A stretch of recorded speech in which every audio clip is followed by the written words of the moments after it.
Good morning students, I welcome you all for the online class of business studies. Today we will be going to continue the topic directing chapter. From that we will be continuing the topic leadership.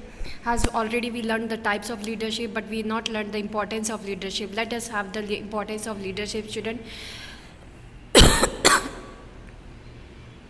It is an important element of directing. The significance of leadership can be understood by learning following points. Helps in inspiring and guiding the employees. The leaders have direct contact with the subordinates and they always motivate the employees for higher performance and achievement of goal. That is why leadership is considered as an important factor for the success of the organization. Leaders also act as guides, as whenever the employees are in trouble, leaders guide them in the right direction of achievement of organizational goal. So the first importance of leadership is it helps in inspiring and guiding the employees.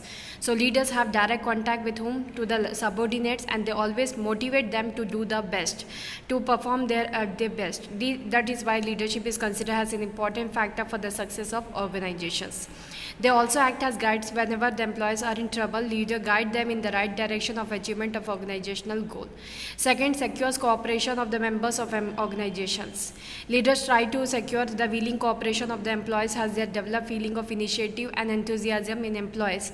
The leaders develop the spirit of teamwork and convince the subordinate that they can achieve their goal only when the team goal or group goal is achieved. So that is the way how good the leaders act on the individual goals of the employees.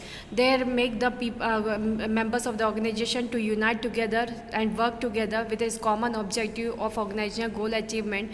As that achievement will be done, definitely the individual goal of earning higher salary, getting promotion will be achieved. Creates confidence. Definitely leaders try to recognize the hidden talent in the employees and the qualities of the employees and encourage them to highlight this hidden talent to boost up their confidence level. Generally, employees fail to realize or recognize their abilities and capabilities. Leaders recognize their abilities, which provide psychological support and confidence in the employees. Improves productivity. The biggest challenge or problems of every organization is best utilization of physical, financial and human resources. It is possible with the effective and efficient utilization of resources, and efficiency depends upon the motivation, confidence and cooperation among the employees. And leaders develop cooperation, confidence and motivation among the employees, which results in maximum utilization of resources. So they improve the productivity, improve job satisfaction. The job satisfaction does not depend only on the monetary compensation, but it depends upon working conditions and behavior of the managers towards their employees. The behavior of manager must be supportive, and managers are considered good leaders only when they are able to motivate the employees and provide them psychological support. So there improve the job satisfaction, students. So job satisfaction does not depend only on monetary value, but it depends on non-monetary terms also. Leaders some of the time helps the employee to achieve this non-monetary compensation. It provides safety while doing the work. It ensures that manager follows such a pattern which is acceptable to all the subordinates and motivates the employees to consider themselves as a part of organization. Leadership also helps the employees to take right decision at the right time of stressful situation. The guidance at such situation brings job satisfaction to the employees. Improves team spirit or group cohesion. The group cohesion or the team spirit depends upon mutual trust and friendliness, cooperation and liking of subordinate for each others. The leadership helps in creating team spirit by encouraging the employees to share common goal, vision and work collectively. Leaders always guide the subordinate to give importance to the group goal rather than individual goal. Qualities of a good leader, when we talk, student has this is last chapter in the marketing management also we have learned qualities of a good salesman. It will be somewhat same as a salesman is also a leader at the time. So qualities of a good leader, when we talk student, a person must possess the following qualities of a good and effective leader. Very first, physical qualities. When we talk physical qualities, good physical features like attract people. Physical features like height, weight, health and looks of person attract an individual. Healthy and smart leader himself can also work hard, and he can induce his subordinate also to work hard. Knowledge, intelligence and scholarship. A leader must be able to examine every problem in the right perspective or direction. The leader must have superior judgment and abilities to take right decision in right situation. The leader must have complete knowledge about the work performed by his group members. He should take decision on the basis of facts, figures and logic. He must have a matured mind. Then only he can be a successful leader. So that is the second quality of a good leader, that a leader must be able to examine every problem in the right perspective or direction. The leader must have superior judgment, means he must be looking towards from every prospects and ability to take right decision in right situation. The leader must have complete knowledge about the work performed by his group members. So this is a second quality of a good leader, that he must be knowledgeable, intelligent and scholar person. Integrity and honesty. When we talk about integrity and honesty, a leader must possess a high level of integrity and honesty. He must follow ethics and values, then only he can expect his subordinate to be ethical and honest. So integrity and honesty is very important. So a leader must possess the quality of uniting everyone, taking everyone with him, the group members with him. He must follow the ethics and values of the leadership. Self-confidence and sense of responsibility. A leader can develop confidence his subordinates only when he is having faith and confidence in his own ability. So a leader must possess the quality of having self-confidence and sense of responsibility whenever a task is given to the leader. He must develop the confidence of subordinates only when he is having faith and confidence in his own ability. He must be confident that he will be able to tackle every situation successful. Confident leader can create confidence in his subordinate. So that is the self-confidence and sense of responsibility which a leader must possess. He must have whenever a responsibility is given to the leader with his team members, he must be responsible for the responsibility.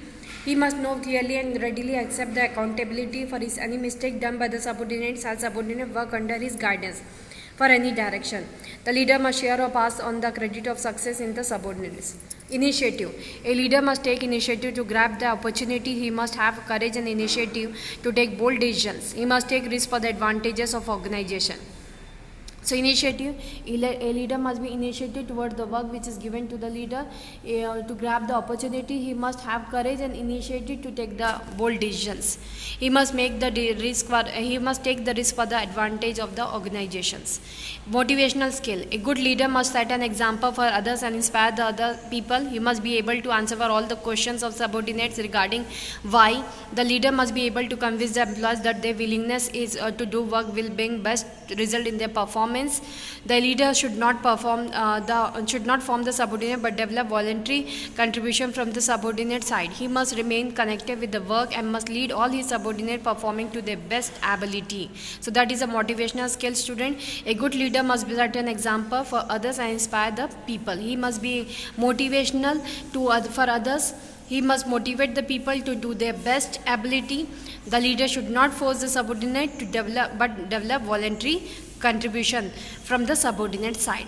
Communication skill. A leader must have the good communication skill so that whenever he will communicate the things to the top level and the lower level or to any team member, then he must be able to interact with them properly.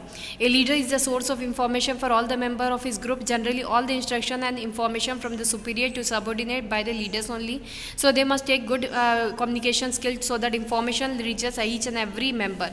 On the other hand, leader pass all the problems or grievances of the subordinate to the top level, and to perform the problems rightly from the leader must have communication skill. To establish cordial relationship among the subordinates and the superiors, the leader must have communication skill. Decisiveness. The leader must have the quality of decision making. A leader must take firm decision. He should not get confused. Once he is convinced about the facts and figures, he should take decisions. He must be decisive while managing various activities and people. So that is the decisiveness. Next is the social skill. A leader must be friendly with his subordinates. He must provide supportive environment to subordinates so that they do not hesitate to discuss their problem. He must understand people and try to maintain good relation with them. Although it is not possible for an individual to possess all the qualities, but at least through training, manager can make an effort to acquire as many as possible. So that is the good qualities of a leader that let us have a recall. A good leader must have good physical qualities, good looking, everything. A knowledgeable person, intelligent person. He must have the quality of integrity and honesty. Means he must integrate all the members of the group and honestly work with the members. So he must have self-confidence and sense of responsibility. He must be initiative first towards the work which he want to make done with the members.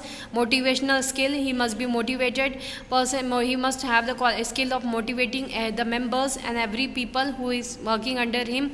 Communication skill, a leader must be a good communicator, so that because all the information and instruction is given by the leader to its members. When he is good, then definitely the instructions and information will be passed in a proper manner. On the other hand, leaders pass all the problems and grievances of the subordinate to the top level, so he must have a good communication skill. Decisiveness, a leader must take firm decisions. He should not get confused. Once he is convinced about the facts and figures, he should take decisions. Social skill is a leader must have the good quality leadership quality. He must provide supportive environment to a subordinates so that they do not hesitate to discuss the problems. Communication, the next topic of directing chapter. The fourth part of directing is communication. You know student communication very well. But once again, according to commerce point of view, what is communication? Communication can be defined as transmission or exchange of ideas, views and messages, information or instruction between two or more persons by different means. That is known as communication. The common means and ways for transmission of ideas are spoken words, written words, diagram, pictures or graphs, etc. and the gestures. The communication is a two-way process as it begins with sender and ends with the ends when the feedback comes from receiver to sender. Minimum two parties are involved in the process of communication, that is the sender and the receiver. So the communication, when we are talking student, it must be in spoken words, it must be in written words, it can be in the diagram, pictures or graph and the gesture, but written words are more powerful as than other means of communication. Communication process, elements of communication process. The communication process begins when sender thinks of an idea or message to be delivered to the other person. Then the sender encodes the message, that is plans out the words or the language in which the message must be sent to the other party. After encoding the message, the sender transfer the message by using different ways and means. After transmission, the message reaches to the receiver. The receiver records the message to understand the message and gives his response to feedback to the sender. When the feedback reaches back to the sender, then only the communication process ends, which means the communication is a circular process. We start with sender and ends with the sender only. So it is a communication process, students. Now the communication elements, when we want to see communication process, very first is a sender. Sender is the person who conveys the message. The communication process begins immediately when the idea comes in the mind of sender. Message. The contents of ideas or message or suggestions which sender wants to share with receiver is called message. Encoding. Receiver cannot read the mind of the sender, so it must be encoded. So receiver convert the idea into a language or other communication symbols such as pictures, gesture, etc. This is known as encoding. Media. It is a way of means through which encoded message has to be transmitted to receiver. The common ways of transmission are phone, letter, internet, message, etc. Decoding. Decoding refers to converting the encoded messages into language and understanding the messages. Receiver. It is a person who receives the communication and understands the message. Feedback. After understanding the message, the receiver sends his response to the his response to that idea or message to sender. When response reaches the sender, then only communication process ends. Noise. It is a barrier in the way of communication. It is an element which results in disturbance, distraction or interruption in the flow of information. The noise can be a loud sound made by any vehicle, disturbance in the telephone line, connection of line, losing of letter, documents on the way, poor connectivity in the email or internet. Due to noise, message is not conveyed to receiver, and receiver is not able to decode the message in the same manner as expected by the sender. So these are the elements of communication, students. First the message is sent by the sender, then it is what message they want to convey. It is contents or ideas, messages, whatever they want to convey, that is the sender want to convey with the receiver. He will take that messages, then he will receiver cannot read the mind of the sender, so receiver convert the ideas into a language language, that is encoding process, and after encoding through the way of proper media, message will be sent to the receiver of the message. So it is a way or means through which encoded message has to be transmitted to receiver.